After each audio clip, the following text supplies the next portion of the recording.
Mosasaurs were large reptiles that lived in the late Cretaceous period, 166 million years ago. So-and-so and colleagues examined oxygen-18 isotopes in mosasaur tooth enamel in order to calculate likely mosasaur body temperatures and determine that mosasaurs were endothermic. Okay, so what exactly is that? That is, they used internal metabolic processes to maintain a stable body temperature in a variety of ambient temperatures. In other words, they could go into hot areas, they could go into cold areas, and they do just fine. So they claim that endothermy would have enabled mosasaurs to include relatively cold polar waters in their range. Okay? So we need to find something here that's true, if true, supports this claim that mosasaurs would be in cold polar waters. Well, we would want to find, fossils for mosasaurs near the cold polar waters, right? Where we don't find other non-endothermic reptiles fossils. So we'd want to find mosasaurs and not other reptiles. So let's see what we have. Mosasaurs' likely body temperatures are easier to determine than tooth enamel data. Temperatures, that says nothing about the issue we care about. B, fossils of both mosasaurs and non-endothermic marine animals, reptiles, have been found in roughly equal numbers in regions known to be near the poles. So wait, we're getting non-endothermic and endothermic at the poles. That is destructive or weakens the claim, doesn't strengthen the claim. C, several mosasaur fossils have been found in regions known to be near the poles, okay, during that period, while relatively few fossils of non-endothermic reptiles have been found in those locations. That's exactly what we want. That's going to be our answer. D, during the late Cretaceous, seawater temperatures were likely higher throughout the mosasaur's range. I'm not sure that seawater temperatures are not mentioned above. That's not something that should be at all relevant. Okay, we've gotten if true. If the answer is true, will it support the journalist's claim? So let's see what that claim is. While attending school in New York City in the 80s, so-and-so encountered few works by African artists in exhibitions. Despite New York's reputation as one of the best places to view contemporary art from around the world. According to an arts journalist, later in his career as a renowned curator and art historian, N. Wazer, the same so-and-so, sought to remedy this deficiency. The deficiency is there are few works by African artists in exhibitions.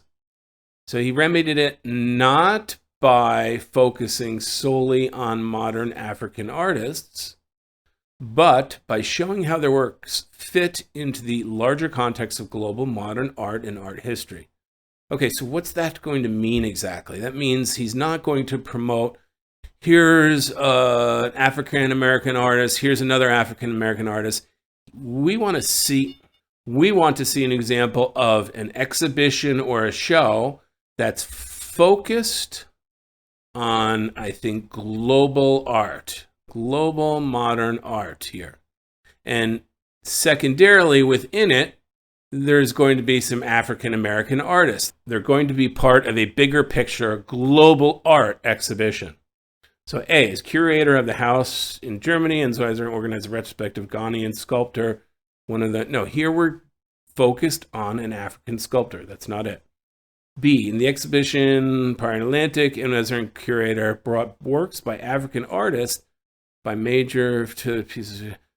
Okay, he's bringing African artists to works of others, as longer together with other countries. Possible? I don't think so. I think this is still focused on African artists. Let's keep going, though.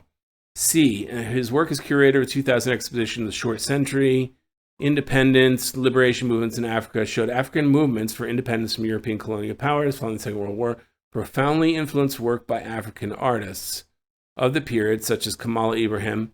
Okay, so African-American movements for independence from European colonial powers. This seems to be African in focus. So I don't think this is going to be it. Again, they're trying to throw in the European, and I'm not going to entirely cross it out, but I'm kind of going to cross it out. D, N. Wazer organized the exhibition Insight, African Photographers 1940 to the Present, not to emphasize a particular aesthetic trend, but to demonstrate the broad range of ways in which African artists have approached the medium of photography. Again, that's definitely African artist focused. So it's going to be B or C. Let's go back and read these again. Okay, B, the title of the exhibition is Post-War Art Between the Pacific and Atlantic. This says nothing about African art. No African art, which is good. We want to support the claim, show that it's global art, and by the way, we bring in African artists along with other major figures around the world. I think this is going to be it, because C, if we look at the title, the short century, Independence and Liberation Movements in Africa. This is specifically about African movements.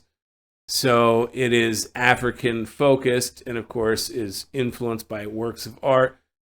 B is the best answer here, that this shows a global focus on art.